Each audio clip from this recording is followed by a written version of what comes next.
کیا تم کوئی نبی ہو نعوذ باللہ جو تم سے گناہ سرزد نہیں ہوتے، اور اگر گناہ کرتے ہو تو معافی کیوں نہیں مانگتے اپنے رب سے؟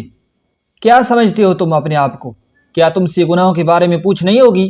گناہوں کی وجہ سے تمہاری زندگی پر نحوست نہیں پڑتی؟ گناہ کر کے تمہارے نزدیک گناہ کا تصور مٹ نہیں جاتا؟ یاد رکھو، جلد یا ابا دیر تم گناہوں پر جرت، گناہوں کی کثرت، گناہوں کی عادت اور توبہ میں تاخیر کی وجہ سے پکڑ لیے جاؤ گے۔ بے شک اللہ کی رحمت اس کے غضب پر غالب ہے، لیکن واللہ اس کی پکڑ جب آتی ہے نا تو بہت سخت ہوتی ہے۔ کہیں ایسا تو نہیں کہ تم اچھے خاصے گناہ گار ہو لیکن تمہیں اندازہ ہی نہیں، تم عذاب الہی کا شکار ہو لیکن تمہیں اندازہ ہی نہیں۔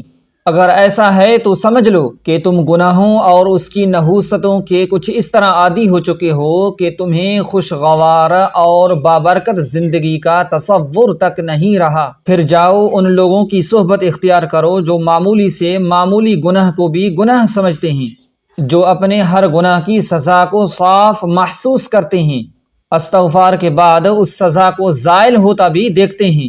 گناہ جن لوگوں کے دلوں کو معافی ملنے تک بے قرار کیے رکھتا ہے، اگر تم ایسے لوگوں تک پہنچ گئے تو تمہیں وہ دنیا دیکھنے کو ملے گی جسے تم اب تک ناآشنا تھے۔ تم گناہ کرنے سے پہلے کانپو گے، گناہ کرنے کے بعد معافی کے لیے تڑپو گے، تمہاری آنکھیں خوف خدا سے بھیگ جایا کریں گی، اللہ کا تصور تمہارے بدن پر ریشہ طاری کر دے گا۔